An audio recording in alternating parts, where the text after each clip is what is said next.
সকল সমন্বয়ককে, সকল ছাত্র উপদেষ্টাকে এই সরকার থেকে বের করতে হবে। নাগরিক পার্টি এরা বাংলাদেশের জন্য হুমকি। আসিফ মাহমুদ নির্দিষ্ট এজেন্ডা নিয়ে এগোচ্ছে। সেই এজেন্ডা হলো সে পাওয়ার এনজয় করবে, অর্থ কামাই করবে, তার দল নাগরিক পার্টিকে দেবে। এটা হলো পরিষ্কার কথা।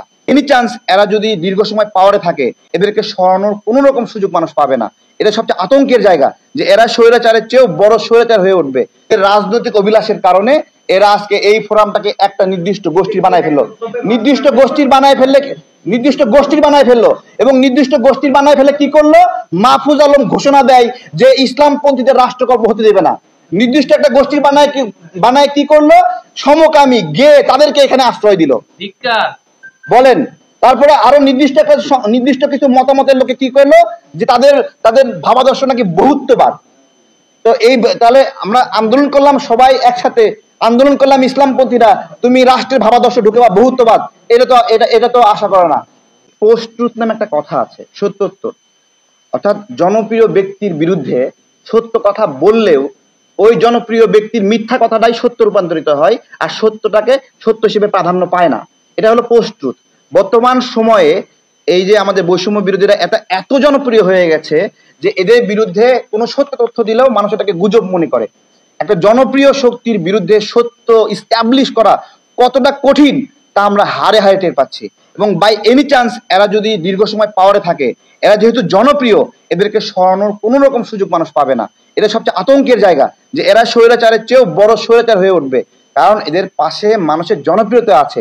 জনপ্রিয়তা এমন একটা শক্তি যা সত্যকে মিথ্যা, মিথ্যাকে সত্য বানায় দেয়। আপনারা দেখছেন না, ঢাকা পোস্টের নিউজ হলো, তাই না? ঢাকা পোস্টের যে নিউজটা হইলো যে রাখাল রাহা 400 কোটি টাকা চুরি করছে তাদের সমন্বয়ক গাজী সালাউদ্দিন আপনার তানভীর, সে আর হলো রাখাল রাহা মিলে পাঠ্যপুস্তক প্রণয়নে দুর্নীতি করেছে, তাই না? ঢাকা পোস্ট নিউজ করেছে।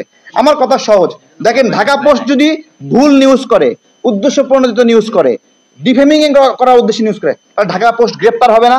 ঢাকা পোস্টের লাইসেন্স বাতিল হবে না? হয়নি কেন হইল না? তার মানে ঢাকা পোস্ট সঠিক ছিল, ঢাকা পোস্টের চ্যালেঞ্জ করার সক্ষমতা রয়েছে। এবং দেখেন, হ্যাঁ, কিন্তু ঢাকা পোস্ট নিউজ সরাই ফেলছে, তাই না? শুধুমাত্র নিউজ সরিয়ে ফেলছে। তার মানে কি?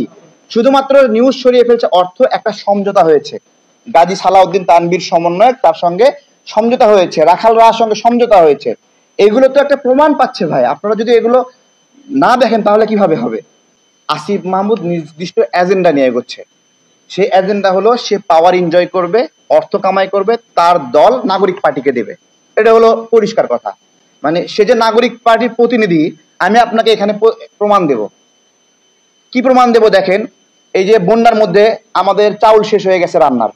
আমরা বন্যা এলাকায় প্রতিদিন 15,000 মানুষের রান্না করতেছিলাম। বললাম আমাদের চাউল শেষ হয়ে গেছে, টাকাও নাই, তোমাদের সরকারি ফান্ড থেকে আমাদের 1 ট্রাক চাউল দাও। তখন সে বলেছিল, আপনি কি আমাদের সাথে রাজনীতি করবেন? দেখেন, আমাদের সাথে রাজনীতি করবেন তাহলে আপনাকে চাল দেব। আজকে আমার প্রশ্ন যে আসিফ একজন সরকারি প্রতিনিধি, আমি এই আন্দোলনের লড়াই করছি, আমি গুলিবিদ্ধ হয়েছিলাম, আমার একটা দল আছে, আমি রাষ্ট্রের কাছে চাল চাইতে পারবো না? যে আমি একটু গরিব মানুষকে রান্না করে খাওয়াচ্ছি, আমার চাল শর্ট পড়ছে, আমি চাইতে পারবো না? আমি একজন স্বেচ্ছাসেবক না, আমি একজন ভলেন্টিয়ার না? দেশের মানুষগুলো কি শুধুমাত্র ওই বৈষম্য বিরোধীকে বিতরণ করার জন্য চাল দিছে? বলেন, তা তো না। সে আমাদেরকে শর্ত দিচ্ছে, তাদের রাজনীতি করতে হবে। যেহেতু আসিফ মাহমুদ এই ধরনের শর্ত দিচ্ছে, তার মানে সে নাগরিক কমিটির একজন প্রতিনিধি। এবং ডক্টর ইউনূস স্যার আজকে এই আসিফ মাহমুদের পিএস সহ নাইদের জালিয়াতিগুলো বের হওয়ার পরে সকল সমন্বয়ককে, সকল ছাত্র উপদেষ্টাকে এই সরকার থেকে বের করতে হবে। এখন রাজনৈতিক দল খুলছে, হিসাব বরাবর।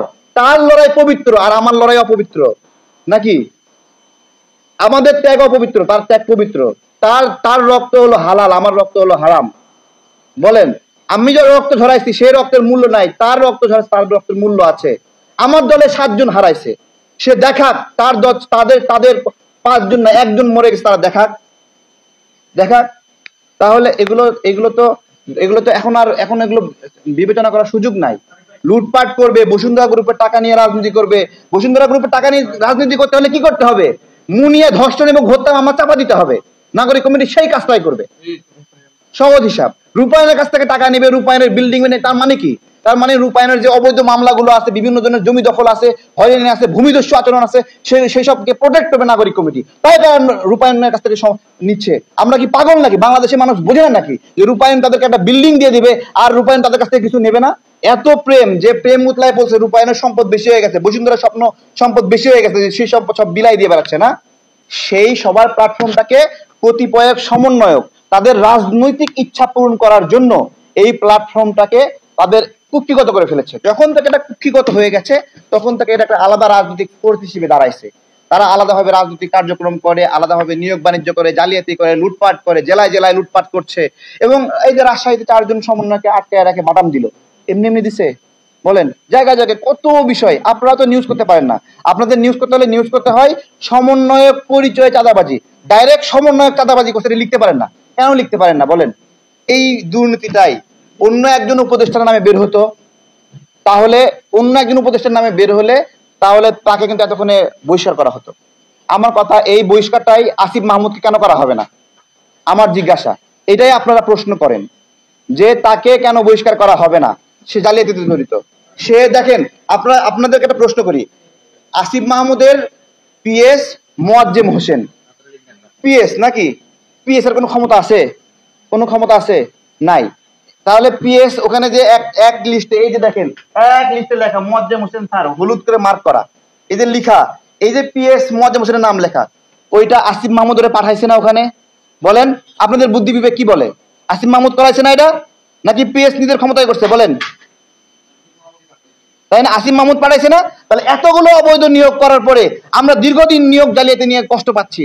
সকালে পরীক্ষা দিতে যাই আমরা, বিকেলে পরীক্ষা দিয়ে শেষ করে দেখি যে প্রশ্ন ফাঁস হয়েছে। আজকে প্রশ্ন ফাঁস না, ডাইরেক্ট নিয়োগ দিচ্ছে, কোনো প্রশ্নই লাগবে না। আর বলে না, তোমাদের প্রশ্নই লাগবে না, এরকম একটা অবস্থা করে ফেলছে। নাগরিক পার্টি এরা বাংলাদেশের জন্য হুমকি।